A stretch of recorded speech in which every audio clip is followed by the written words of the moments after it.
It's go time. What's up? Good morning. It's go time. What's Morning. up? Good morning. Morning. Let me make sure. Evening. Yeah, that one too. Yeah. Hey, May. Good evening, May. So, welcome to the very first coffee table. What's up? Thank you guys for coming and hanging out. Thanks for putting it on. Glad to be here. Yeah. Thanks. Thanks. Well, for those who don't know me, I'm Rachel Arnold. This is my coffee table, and the reason we're drinking coffee is because I happen to like it. If you like tea, that's fine. If you're a water person, also fine. Don't care. Grab a cup and circle up. So about, 3-4 weeks ago now, I guess, there was a huge article that came out about a Reddit user, Bangorlol, right? So Bangorlol. Who claimed to have successfully reverse engineered the TikTok app and posted up all of his findings and research and everything beautifully on Reddit. So if you're not on Reddit, go do that. Find it. It's really fun. Don't talk to people, though. They can be mean. And then, Robert, if you could introduce yourself to everyone and talk a little bit about your post that came pretty close right after. Like, it was, we all kind of saw it, and it alerted a lot of folks in cybersecurity, not just us, right? No, it's interesting. I remember it was funny because you had just put out your post, and you and I and a couple other people, Ron Craig and a few other people were all talking about that and discussing. And then almost right on the heels of that, there was a couple of other announcements that came out. Amazon moved to ban their people, and of course, kind of backed away from that. There was other bans. There was a couple of countries looking at banning it, and basically, you know, a bunch of things came out about the lack of security and privacy. But not only that, but more that this was essentially a pretty sophisticated piece of spyware that was thinly veiled as a social marketing app. So it was kind of or social media apps is pretty interesting. Right, and it's not the only one, right? Like, No. they're all pretty bad, but this was With like, Facebook a long time, right? So yeah, it was just, this one was highlighted as the baddest of the baddies. right, yeah. Even Zuckerberg was probably like, all right, guys, come on. Dial it down just a little bit. So He's like, you got mad about Cambridge Analytica? Come on. So I'm a parent, and I know May is also a parent. Ryan, and I think we all are, aren't we? Don't we all have little tiny monsters? Yeah? Good. Mine's not so little anymore, but yeah. Well, okay. Yeah, I'm all grown up now, Dad. Oh. I don't know if we'll go that far. He's only 21.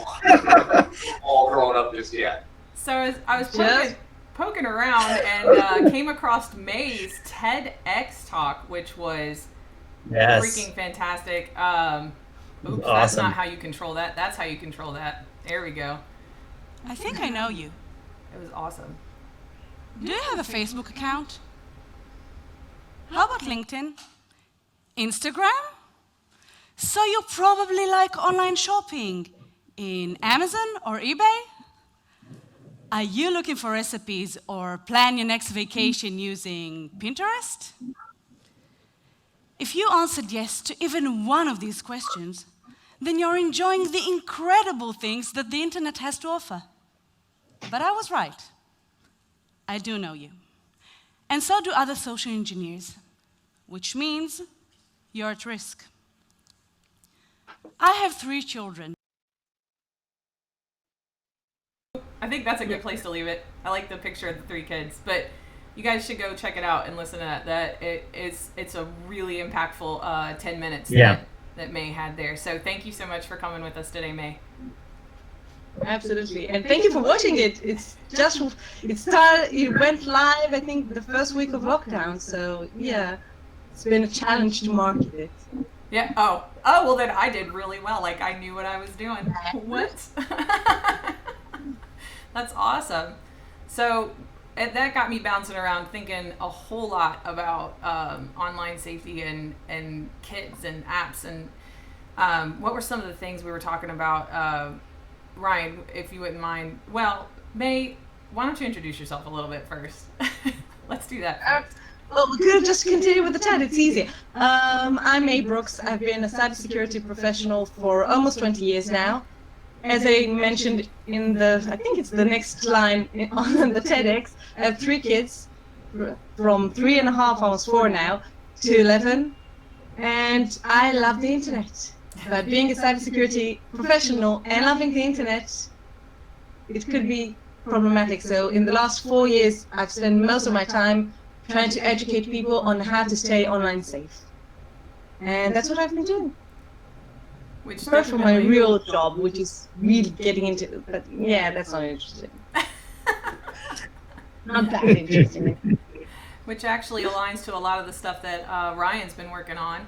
Ryan, if you could let everybody know who the heck you are, that would be awesome. Yeah, so great question. I ask myself that all the time. Who the heck am I? It's fair. I am just a fireball of passion for cyber, for protecting the kids, right? In my day job, I'm a security guy, pro, whatever, lots of labels people apply to me.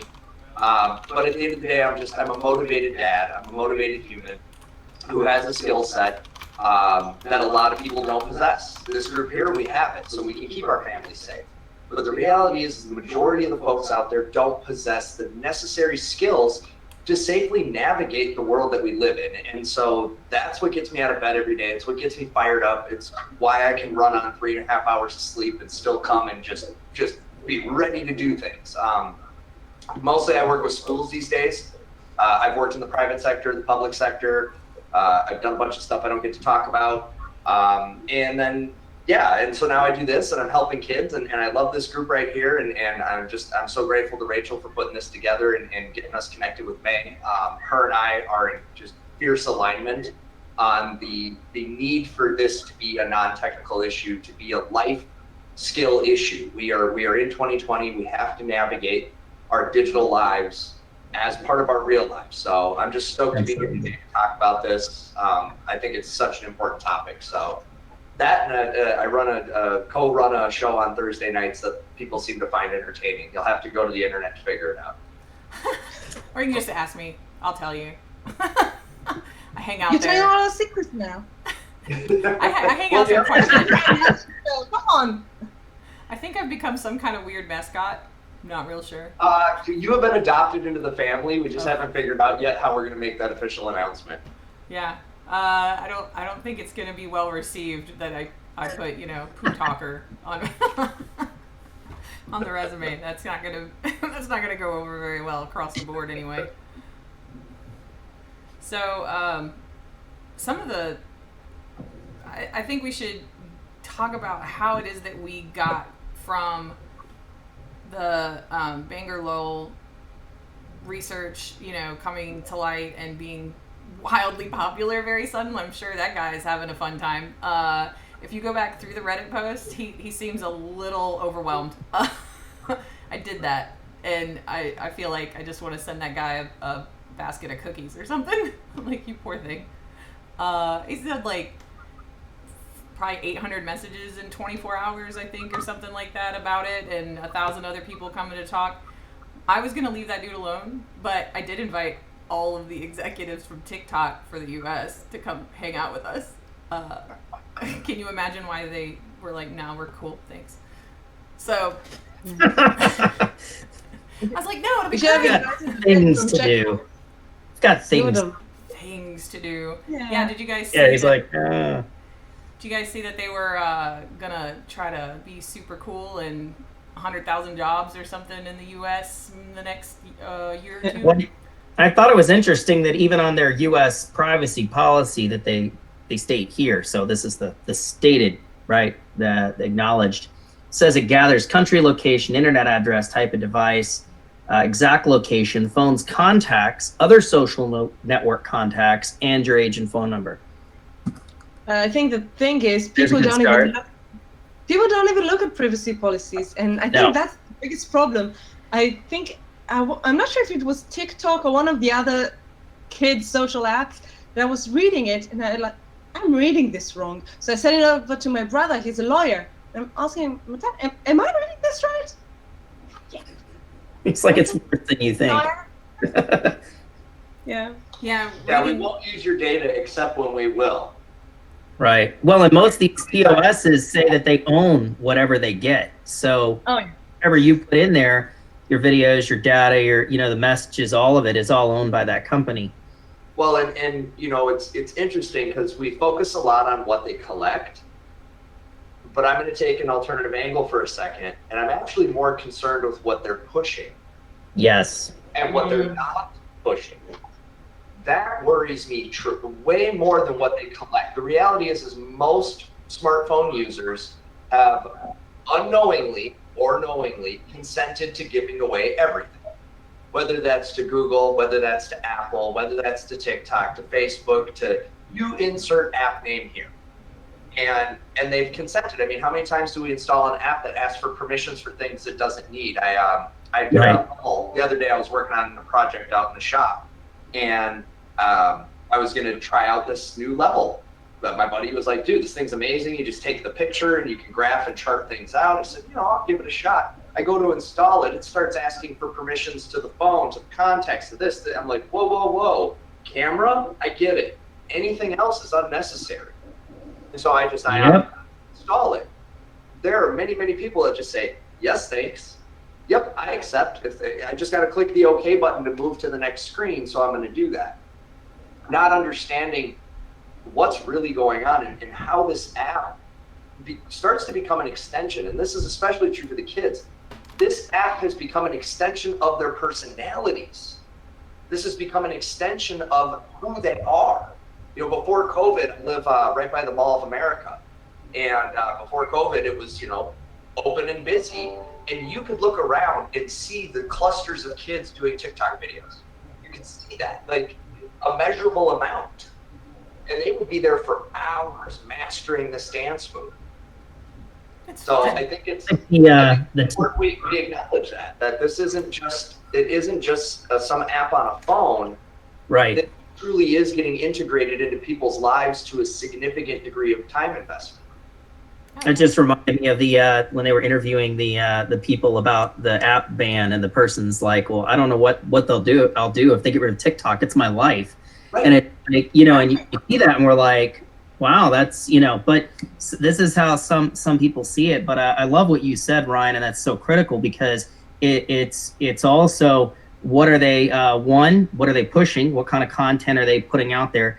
2, what are they suppressing? What kind of content are they not, are they shadow banning, or, there's a way you think you're sharing it, but nobody sees it. Going on. And then there's what are they doing with these videos that they're collecting and holding and now they own as well, right? And then the whole deep fake realm. I mean, you can have kids doing all kinds of stuff that they didn't do. And that's without even getting into, challenges and all that kind of stuff. And the question is, are those videos used later to extort people, to get them to blackmail those challenges? We've seen it on Jonathan Galindo now. They collect data about kids and then they tell them, we know everything about you, so if you don't play along. Yep. There's been a lot of suicides because of that. Yeah, absolutely. For bullying, yeah. Well, and it just, and the other thing that I think is often overlooked, and this is true for all social media, we have a habit of oversharing and actually giving the bad guys a roadmap to target us, to do what we call micro-targeting, right? So as we get into, as you start to dive into disinformation, misinformation, and psychological warfare, which reality is going on in the internet every minute of every day, whether it's by advertisers, nation states, political groups, right? Our own government, the media. Yeah, exactly. Right. People just don't realize that they're giving that up. So if I go watch the entirety of your TikTok library, I will learn a lot about your social demographic. I will learn a lot about the places you go, the people you hang out with, the things you find humorous or entertaining or thoughtful. That is enough to start to build a psychological profile. If you can build a psychological profile, you can almost 100% effective target that individual. Yep. Whether that's with political ads, whether that's with, a blackmail or extortion. We see this all the time with young women being exploited and extorted. How many times extortion schemes? We just I had met him on TikTok, and a year later, I was kidnapped away into human trafficking. I mean, that is a story. Unfortunately, that's a story that's been told more than once. Yeah, we've got some good comments going in the chat actually. The Flux Creative almost or already an extended phenotype for human beings. The other, there was a funny one. It's my first Twitch experience, and I think I just signed my life away to join. Yes, you did.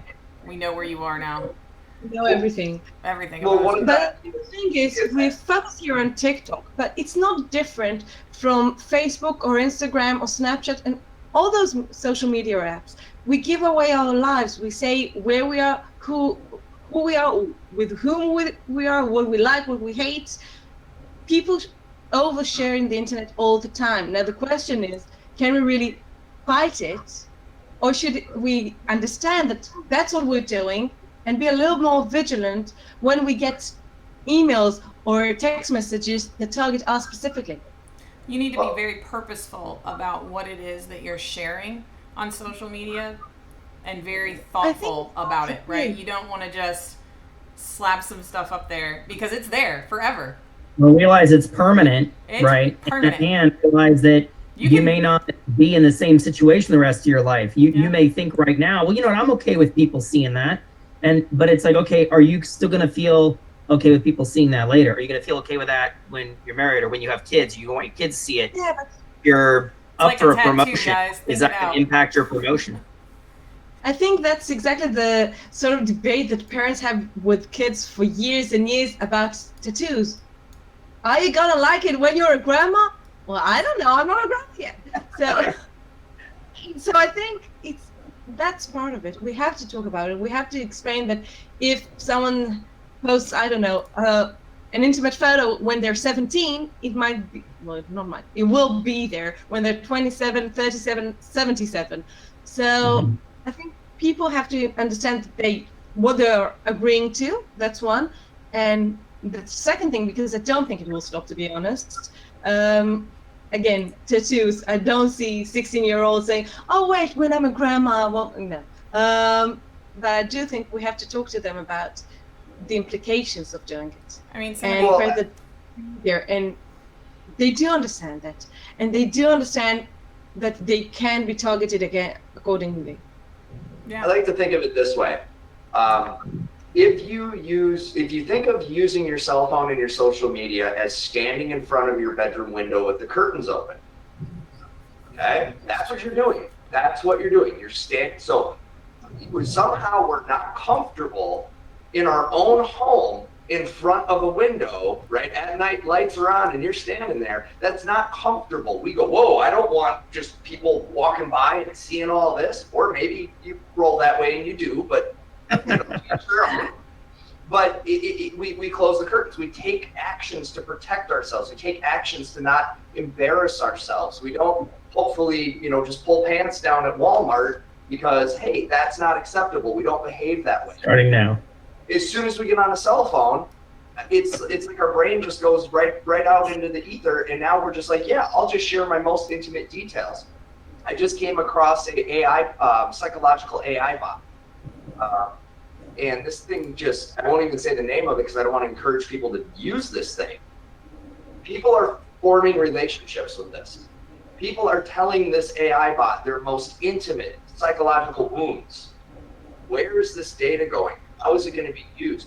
People are interacting. There have been cases where people have fallen in love with this thing because the algorithm is so good that once it learns their personality, it starts to feed them positive reinforcement. It starts to feed them what they want to hear. Yep. Who doesn't want a pat on the back, a good job, and some validation? If you're a human, you want that stuff. Well, and it's addictive. It's super addictive. Somebody Yeah, in feedback the loop. chat actually pointed that out, that it is a serious addiction. They're designed to be that way. Another Mr. Hyde says they start out being very conservative in what they collect to gain trust, but then slowly become, it's like they're grooming, right? Yeah. In an It- abusive relationship, it totally is. your app is grooming me to love you and trust you and give you all the intimate details that you possibly could need. Of course you should know where I am. I would love to tag myself at this location, right? What does that tell the rest of the world? You're not home, boo. That's what that tells the rest of the world. Oh, yeah. Sure. Right? Who's at home? But it was the same with Facebook, with checking in. Yeah. I mean, well, Foursquare. I never recommend doing, like, that's fine. You know, you want to promote a local business by using whatever social media influence you have and checking in. That's great. Do it later. Do it after. Right? Don't do it while you're standing there. Like, that's the thoughtful part. Be very thoughtful and purposeful about what it is that you're doing whenever you're online and sharing things. People aren't, because it's not physical. I have a theory that the human brain does not process digital risk in the same means or mechanism as physical. You don't get a heart rate increase. You don't get a closing of the throat. You don't get these physiological responses that you do in the 3D world, right? When danger is near, I can feel it. When that creepy person's across the street, I can feel it. There's some other mechanism that allows me to get into survival instinct part of my brain. Right. The phone seems to just bypass that. It just bypasses. But there are still trigger warnings. I'm sure that you all have been in chats with folks before where you're like, something's not right. We're not scared. It's not the same because it's away. It's something else. They don't know where I am, or so we think. Right. I agree with you, Ryan. It's such a big issue because people don't feel intimidated by what's going on in the internet in general. Right. And in real life, they would never do that. They will never talk this way to a real person face to face. They will never say the things that people write in talkbacks. Right. Never. Well, it's like one of you was saying yesterday. I mean, it's that whole idea of being invincible because you're behind the camera. You know, I mean, it's like you have people. I think it might have been you, Ryan, was telling us the other day about how they studied if people are, you take somebody who's posting something on the internet and 9 out of 10 times you put that person in the room with the person they're talking to. I didn't really mean, they're going to back quick. It's a false sense of security, right? Because you're sitting in your home, someplace you're already comfortable, right? Or in your comfiest PJs. And you think you're untouchable. I mean, you see that on some level on the road, at least in the United States, right? I mean, people drive cars and they're flipping off and cutting off and doing things that people, they have no clue who's sitting in that other vehicle. I mean, they could have just cut off Dexter on the highway and flipped him off, from the serial killer show, if anybody hasn't seen that. Yeah, I was like, that means a serial killer. And they don't know, right? And they're, I'm in my car. I'm invincible. Right. It's always fascinated me that the internet, if the internet was a real physical location, no one would go there. It would be the darkest, seediest alleyway. No one would go there. But we invite it into our living rooms. We invite it into the palm of our hand. And worse, we put it in our children's hands. Absolutely. Often with no supervision. Yep. No, it's amazing to me how many parents I know who have never turned on parental controls. And I'm talking with little kids. Right. And I had a mom yell at me because I wasn't letting my 2-year-old have a tablet. Oh, you're such an irresponsible parent. I'm like, wow, that I don't even have words. This conversation because I'm not giving my 2-year-old irresponsible right now. Or a rocket launcher, right? I'm not giving these things to a 2-year-old because they are dangerous. And I bought my son a chainsaw, Wasn't it Chris a couple weeks ago that had the image of he was holding up a handgun and then a phone and was like, which one? Yeah. Yeah. And the reason behind that, it's really simple. Most people, if you present them with that choice, if you say this or this, what's more dangerous, a firearm or a phone? They're gonna be like, oh, it's the gun. It's the gun. Well, it's not. The gun has safety. It's not. You can take the bullets out of the gun, right? The gun can only hurt at a distance so far, and it can only hurt once. So many people at a time. Yeah. You start talking about digital. You can hurt an entire population. I mean, look at what's happening right now. Someone's garbage comments on Twitter are berating and demeaning. I see this happen with people of color. I see this happen with women, right? Yep. Whole demographics hurt because of a singular action, because of somebody's nonsense. and then it gets into the echo chamber, it gets reblasted, retweeted. Well, and what's so insidious is that too, you can't take it back. And I love there was an example, a story about this person who went and spread a rumor. They said something wasn't true about someone, and then they found out that it wasn't true. So they went to the person. They said, I'm sorry, I spread that rumor. Turns out it wasn't true. Destroyed the guy's life. And the story, I mean, it's a story. He handed the guy a bag of feathers and says, all right, what I want you to do is I want you to go put a feather on the doorstep of everyone you told. And the guy says, all right, that's easy. So he goes and does it. He says, when you're done, come back. So the guy comes back, I did it. He says, now I want you to go back and collect all those feathers. And he's like, I can't do that. And he's like, exactly. I mean, you can't take it back. And so one of the things that's so insidious with that, like you said, with the communication, I mean, even if you look at the handgun example, right, we can tell that a crime was committed. Someone's going to follow up on it, and there's only going to be a limited amount of damage. People on their devices can, for years, inflict untold damage on whole populations. And often we don't even know the damage has been done until later. We don't even know that there's the problem until the teen commits suicide and somebody looks at their phone and finds out they've been bullied or blackmailed or sextorted or something, right? And so it's almost like a silent crime a lot of times that can go on for a long time and impact a lot of people. And it's not just criminal activity. I think the problem is people perceive lives in accordance to what they see on TV, in accordance to what they see on social media. They see these perfect lives and say, we cannot match that. They see porn and think that's a real life relationship. That's not a real life relationship. Instagram thing. Good luck. Yeah. Yeah, and there you go. I really wouldn't want to be dating right now, really. Thank God I'm old. But seriously, people get a whole weird perception of what life is because of social media. Oh, and it's interesting. The church I go to, we talk about this, and that family. Because our pastor likes to call people out. It's actually quite entertaining because he's like, look, I saw you guys. I saw you guys before you took that picture, and I saw you guys after you took that picture. That's not you. You guys are at each other's throats. You guys hate each other's guts. But the minute that phone came out, it was like, perfect. Yeah, that. Okay? It's bull. It's bull. And the problem is, to May's point, people are just hook, line, sinker, fishing pole, fishermen in boots. They're taking it in all the way as emphatic truth and fact, and this is it. I mean, look at the QAnon stuff, right? Think about it for a few seconds, and you're like, I don't really think that makes a lot of sense. Or you have just any narrative. I can go to any major news outlet right now and look at a headline and go, I don't know, that doesn't really make a lot of sense. Doom. It is. So here's a crazy idea, guys. So TikTok, as well as all the other apps, the human brain is not designed to process this much turmoil, this much drama, at this scale, at this level, at this pace. We're just not.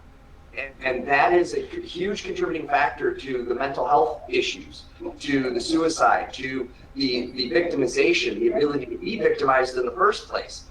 The mind just cannot handle, and I know if you guys follow me at all on social media, you'll see occasionally I just straight up drop off the map. And it's because I can't do it anymore that week. I've saturated myself with as much negativity as I can possibly defend away. And then it's just, I'm done. Because that's so much of what this is. And even with the TikTok videos, right? You have different camps, you have different, groups, and it's not all just fun and games. There are some pretty awful content out there, if you know how to look for it, floating around that is in blatant violation of terms of service. And the kids are seeing this. Back to you think they're filtering it. They took that position at the beginning that's like, no, we don't allow violence and we don't allow nudity, and it's there. It's the most popular social media app in the world. You think it isn't there, it's there. And your kid's seeing that. Your kid's seeing horrible things, and you don't even know it because it's in a 15-second clip. And by the time, if you are an active parent, by the time you look over the shoulder, that one's gone. No, see, it's fine. It's just so-and-so dancing with a milk jug. See, it's no problem. So we have some questions in the chat about what are some of the best practices that we could implement to introduce young people 3 to 7, specifically in this question, to technology. What about teenagers and social media? So for me, I have 12 nieces and nephews. I think I told you guys this yesterday, right? There's a collection. And 2 of them are very bright and intelligent, beautiful young ladies. One is 12 and one is just turned 16. And we sit down and talk about this sometimes. Just because, I'm Aunt Rachel, right? I'm not your mom. I'm not going to judge you. I'm good. It's totally fine. I'm not going to tell her either. But how do you guys know who you're talking to? Why? How do you make sure? I mean, really, it's just having that conversation. For me, anyway, in my experience with the teenage, like they opened up to me about what kind of things they like to share and why they like to share them, right? And I didn't judge them. I didn't fuss them for it. I get it, right? You're looking for some sort of validation, especially as a young teenage girl. I can't speak for young teenage boys. I'm sure there's a whole lot of stuff there, right? But I've never been one, so I don't know for sure. But there's a lot of struggle trying to feel that level of acceptance that social media is a straight adrenaline rush, intravenous jump shot for. If you put the right filter on and all of a sudden you're gorgeous, right? You gorgeous, right? And all your friends share it and all that stuff. And if nobody responds, how disappointed are you? Even adults, how disappointed are you? You're so sad. Oh, yeah. So you're going to get up the next time and shake it a little harder, right? Yeah, because people want reaction. Yeah. That's how we build. I buy a new dress. I want my friends, my family, my partner to say, wow, what a beautiful dress. Well, I bought it for myself. Yeah, but I think you don't buy new clothes for yourself. You buy them to get feedback from the society, right. And it's exactly with social media. Right. So we talk about some of that with the older teenagers. I know, May, don't you have you wrote a book. There's a whole book. You have like 200 pages worth of things to say. Yeah, I do. It's about 200. Actually, the English version might be a bit longer. Of things to say. It's not just for parents. It's basically for anyone who wants to be more aware of what they do on social media, in the internet in general. It talks about scammers, phishing emails, text messages, phishing, voice solicitation, everything to do with that angle, with privacy, with keeping your data safe. We just had, I'm sure you had the same in the US, we had a big wave of ransomware here, like a huge wave. And we now have Garmin, started yesterday. I'm sure you're familiar with that. They have a serious problem. It started with the personal app, and apparently now it's in the air. Garmin, right? It's going to be interesting in the next 24 hours, I think. But I think the thing is, people are completely oblivious to the problem, and I think that in reality, humanity knows how to deal with new technology. If we go back even 100 years, which is nothing in the face of history, no one knew how to be safe on the road because there were a very small amount of cars. Now today, I don't know any parent in their right mind, they will not tell their kids every time they cross the road, look, darling, look, here's the little red person, here's the little green person, we have to wait for the red person to go. Okay, but we do that when they're 2, when they're 3. We have to do the same. It's just a new type of technology. We know how to deal with new technologies. There weren't any seatbelts till 20, 30 years ago, and they are today, and we all put them on. So well, it's and just to build on what you said, man. A big key there is the parental side. I love also something that Rachel said earlier too, but I mean, it is that involvement. And so the thing is, at the end of the day, one, we're not going to keep our kids from everything. Now, obviously there's an age involvement. I do want to go back and answer part of this question, because the question that was asked up here was, what are some best practices to introduce young people 3 to 7? This is my opinion. You're as both a dad and a cybersecurity person, your 3 to 7 year old should not own a device and should not be on any of these apps. You should be able to give them a tablet or something that has the parental controls on. You've assigned only certain content. You manage the time of that content. You manage how much time they spend on an app. But even then, you have to look. I mean, I went to install a drawing app for my daughter the other day, and this drawing app. It's just for her to draw pictures, wanted access to the microphone, the camera roll, the audio. I'm like, to Ryan's point earlier, I was like, yeah, we're not doing that one. Oh, it looks so great. It's highly rated. I don't care. It wants a lot of stuff it doesn't need. Voice recognition, it's stupid, some of the things that things ask for. So, but I think, so for that age, 3 to 7, what I would recommend, there's a lot of good controls and tools out there. Get some, don't buy them. You can if you just want to throw the money away. They don't need an iPad. Get like a Kindle for kids or something. Turn on the parental controls, and don't just assign. Here's a big one. Don't just go with what they recommend. You can take the lazy route and go, my kid's this old, let them have any content you think is appropriate. Well, that creates a whole lot of other issues. And guess what? The ads aren't rated. So we talked about this in a different conversation, I think, Ryan, but they can be watching something that's G and get an ad that's not G. So build on what you guys said. Here's how I approach this. So if I'm not comfortable letting my child talk to a stranger at the city park by themselves at night, if I'm ready for that experience, no chat, no online chat, until I'm comfortable that my child can go speak to a stranger by themselves at night in a city park. Yeah. And if they're not of that maturity level, and to use May's example, so I teach my 2-year-old to watch that man, but then I hold my 2-year-old's hand as I cross that street. And do not let my 2-year-old navigate the parking lot or the roadway by themselves. That is irresponsible parenting. The 2-year-old, no matter how much I've taught them, does not have the necessary discernment, does not have the necessary experience to effectively and safely navigate those spaces. They just don't. And I'm arguing that the internet is the information superhighway, and most people are drunk driving in the wrong direction. Yeah.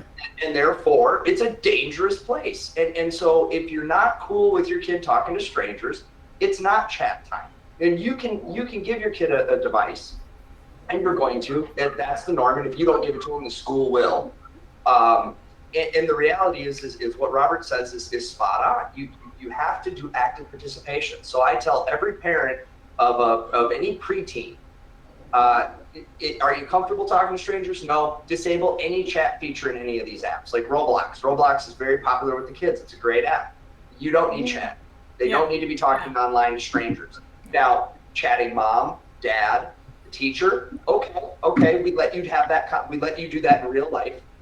But one of the things we never teach our kids, or we seem not to right now, is when to tell an adult. So we teach them when to tell an adult when something in the physical world happens. But what about when to tell an adult when something in the digital world? So for example, let's talk about the teenage girls for a second. I don't have a daughter, but if I did, my idea of how to teach her about this is really simple. Sweetheart, if anyone asks you for a picture, you got to come tell me right now. Yeah. I don't care if it's a picture of the cat. 100%. I don't care what it's a picture of. Right. Yeah. Even if it's not you. If they ask you for a picture of the dog, I don't care. Yep. I want to know about it. I have a daughter, and yes, spot on. And I will help you make that decision until I am comfortable that you are capable and able of discernment and judgment in those situations. And for some kids, that's going to be 13. For some kids, that's going to be 30. So, okay? But I say that facetiously, but I also say that a little bit of reality, right? I've met some 30-year-olds. Oh, you didn't finish cooking yet. You've got to go back in the oven. But it is that piece of it. It is, how the hell do we engage our kids and become active in their lives? A good friend of mine, Pip Van Werden, is what her group of friends created the Fortnite Mums. So the kids were on Fortnite. They knew stuff was happening. The only way they knew to get involved was to learn the game themselves and play when the kids are playing. Guess what? When moms are in the room playing with you, there's a lot less mess going on in that chat. There's a lot less mess getting thrown around on the voice. Yep, definitely, 100%. And I wish that there was. I wish there was a silver bullet, right? We all love silver bullets for the age. But there's not. There is no silver bullet. There's no. You can't just buy a device with like lights on it. There's no outline. There's no trick. There's no list of boxes you can check to be like, I did all these things, my child is safe. No, I'm sorry, there's a lot of work involved.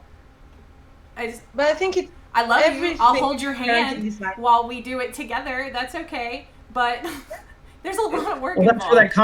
that's where that parenting and communication comes in. I mean, if we're talking to our kids, what did you do today? What was fun? What was not fun? Was there anything made you sad today?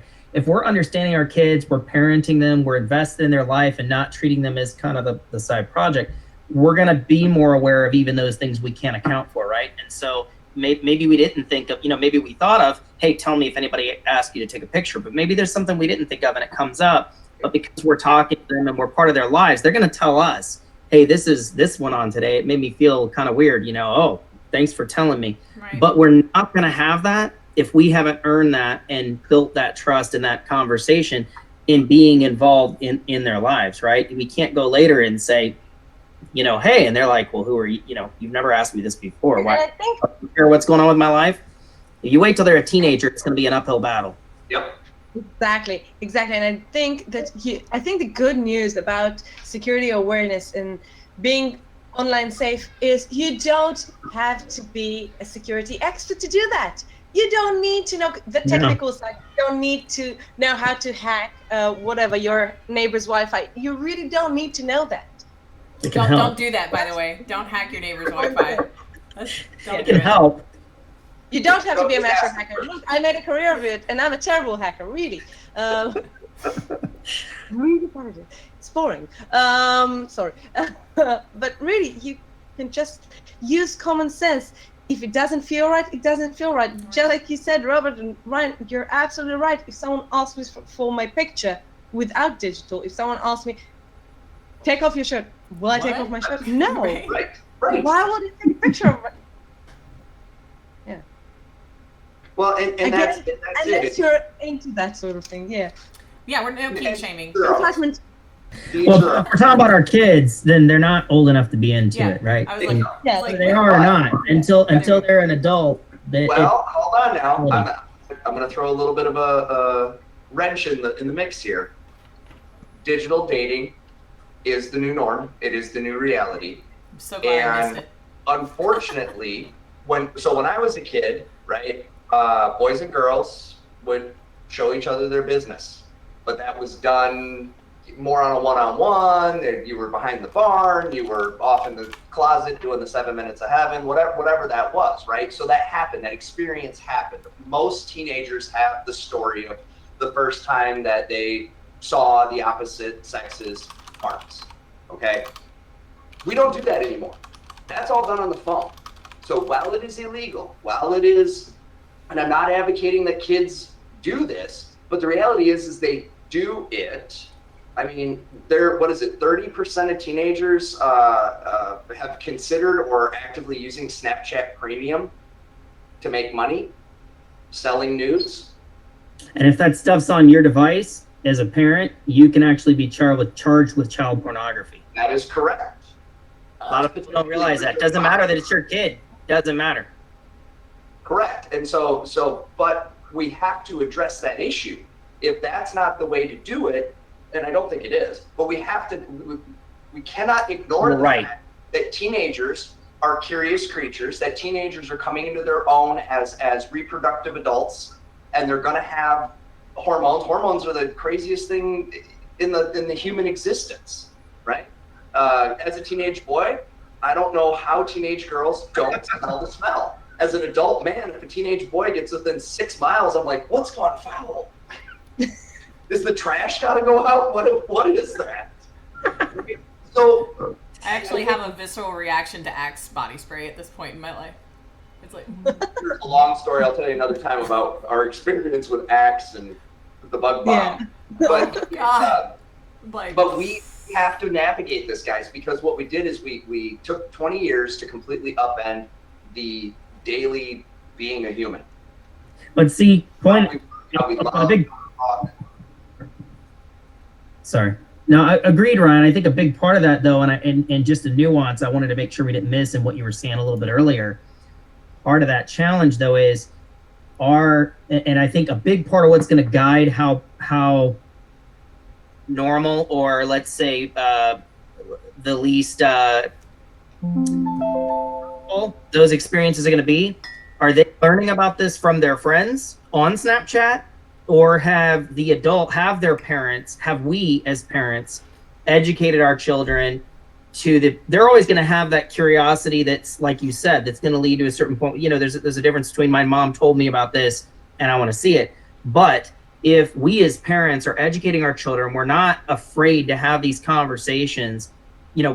Children should be learning about reproduction and all these things from their parents, not from their friends, not from school. And definitely not Pornhub. And I feel like we're in a generation where a lot of parents have shirked that. It's kind of awkward. They don't talk about it. So that, they'll tell them about it at school. Yeah. The big point is don't let the internet raise your kids, guys. Okay? Oh, God. It's not a good idea. Don't let the internet raise your kids. Don't let the internet raise your kids. Yeah. You mentioned schools, Robert, and that's so true. The thing is, teachers don't have the tools to protect kids online. And I think that's a major problem. I know in Israel, they don't get any training. Maybe in the US, it's different. But my brother-in-law is a teacher. One of my best friends is a headmistress. And I asked them, in the UK as well, I have a few friends who are teachers in the UK. And it's a problem because they get zero training. Now, that's the new battleground. They have to know how to protect kids there. They're the first line of defense, but no one is approaching that. Right. Oh, no, we are. Oh, we are. We're doing that this afternoon. We are. The problem is, at least. And Ryan's on deck. Society is not. The Ministry of Education isn't. So, right. Yeah. Well, I'll be chatting with some of those folks later today with some friends from the Innocent Lives Foundation and Wiser Training. So it's we're coming not for anything else other than let us help you, please. You go to the federal level Department of Education's website, and the only thing that you see about anything is cyberbullying, which I'm not saying isn't important. But where's the resources for the teachers? Can somebody find the resources for the teachers? I mean, that's great if you have to be logged in somewhere as an educator. That's wonderful. I'm very glad to see it. But where is that information for the parents? I'm a parent. I have a pre-K child coming into school this year and a kindergartner that's gonna start. Nobody has said anything about. Well, I think that New Zealand actually approached it amazingly in the last year or so. They have a whole program that is funded by the New Zealand government. It's called Keep It Real Online. It's an amazing program. They give a lot of lectures and content and free content for anyone to use.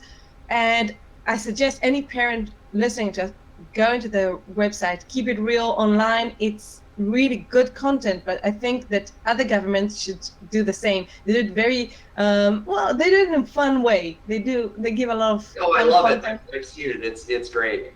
Here in the States, you guys might not know this, but North Dakota has taken a position that says all of our citizens must be cyber safe, cyber aware, and this starts in pre-K.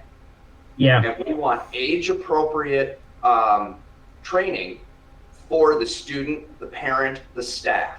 And we want to be able to walk these kids through with the goal of exposing them early to this as a viable career choice, with the goal of making their citizens digitally resilient, right? They're leading the nation. Sean Riley's is a great thought leader in this space, and he and Doug Bergman and Kevin over there, who's the CISO, they've worked very hard to do this. And we're actually Security Studios in some discussions about how we can help with some of the things we do, some of our free activities and different products that we have that we give away for free.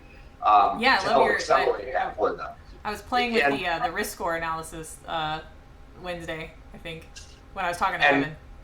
We're going to actually be reworking that. Keep your eyes peeled. We actually talked to Gabriel, and we've got some different perspectives on how to restructure. So keep your eyes peeled. We're going to make it more fun, more sensational, more like the survey that people take where it asks them, are you a unicorn, a loaf of bread, or a purple squirrel? And they just cannot help themselves from taking that. So we're gonna follow that model. I can't. I almost answered just now for you. Like, I was like, all the above. Is it an answer? Yes. I go with D. It's all of them. I would love to identify myself as all of the above. But the reality is we paused for 20 years. 20 years we adopted tech. 20 years we did not adjust the laws. Yeah. We did not adjust the social norms. We did not adjust our behaviors, right?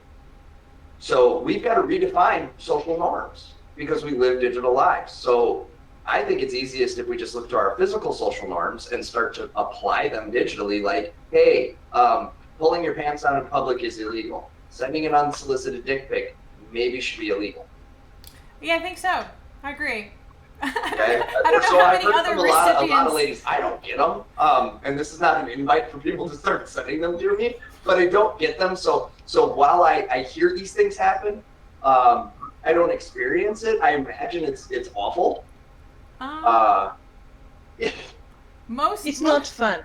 I mean, it's not fun. I can tell you from experience. It's not. I mean, I'm eating, dude. Right. Yeah.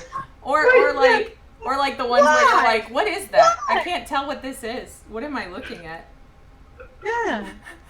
But why? I feel. But you know, I use that as the example because that's the most shocking disconnect between online okay and offline okay.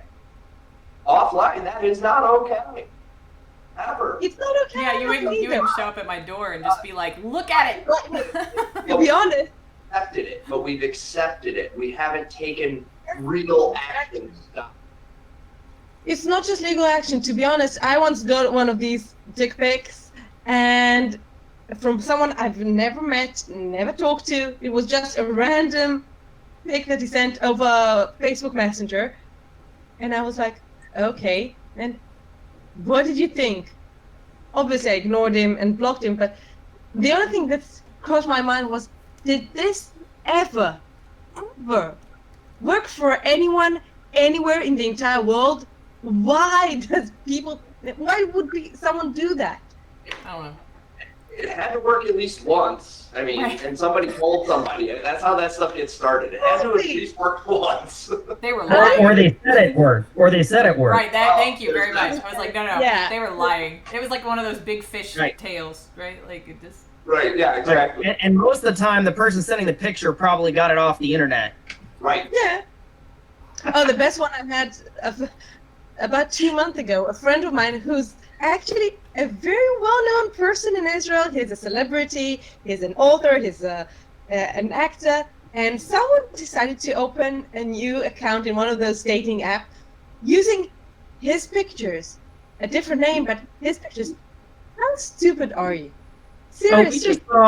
We just saw last week somebody that was reaching out and trying to connect with a number of connections and people that I knew. They reached out to me and Ron Craig and Sandor and some others. And the person was using a picture of Leonardo DiCaprio from he was a scam artist. And that was the profile picture, was the Leonardo DiCaprio picture. And of course, it was a different name. And, and the person worked at Google and Apple at the exact same time for like. Oh, yeah, I saw that one. No.